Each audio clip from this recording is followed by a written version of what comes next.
Thanks for your interest in the Urban Worm Bag. This video covers assembly, startup, maintenance, and harvesting of the Urban Worm Bag. My name is Steve Churchill, and this is the Urban Worm Company.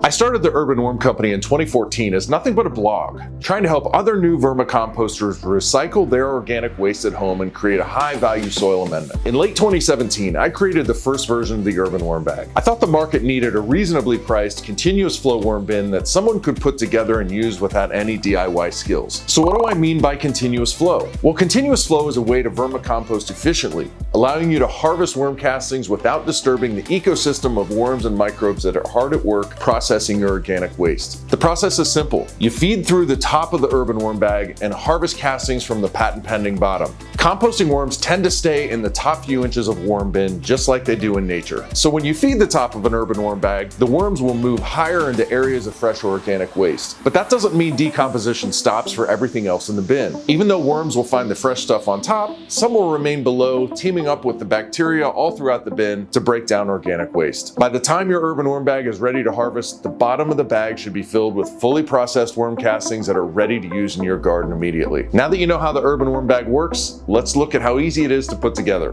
When your Urban Worm Bag arrives, you'll have the bag, the fully removable bottom, 12 long male tubes, 4 long female tubes, 8 short female tubes, and 8 corner connectors. I'd suggest assembling the Urban Worm Bag wherever you plan to use it. While a full Urban Worm Bag could weigh well over 100 pounds, an empty bag only weighs about 11 pounds, so you can move it, but this bin is bigger than a dishwasher, so it might not be able to fit through narrow doorways once assembled. In this video, you're going to see me assemble the Urban Worm Bag on my patio, but whenever possible, your Urban Worm Bag should be indoors. If you keep yours outside the house, a garage, barn, or a covered patio is fine. You've just got to make sure it's protected from direct sunlight or precipitation. So when assembling a new Urban Worm Bag, the first thing I like to do is connect all of the male tubes with the female tubes. This gives me 8 shorter horizontal supports and 4 longer vertical supports. I take 4 of the horizontal supports and I connect them with 4 of the plastic 3-way corner connectors. Make sure the tubes are fully inserted into the connectors and make sure the remaining holes of the 3-way connectors are all facing the same way. So now you've got your base. Next, I take the longer vertical supports and fully insert them into the base. Now we'll put together the top assembly. You'll take your remaining horizontal supports and insert them through the fabric tunneling on your Urban Worm Bag, connecting them with the 4 remaining corner connectors, which will now be facing down. Do not use the longer vertical supports for this top assembly. If you do this, you'll create too much tension and tear the fabric tunneling off the bag itself. So once the top assembly is complete, press it down onto the vertical supports. For good measure, I like to make sure all the connections are nice and tight. Finally, connect the bottom by attaching the buckles and Velcro. So that's it,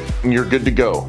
Now that you got your Urban Worm Bag set up, let's get it started, and we'll be covering that on the next video.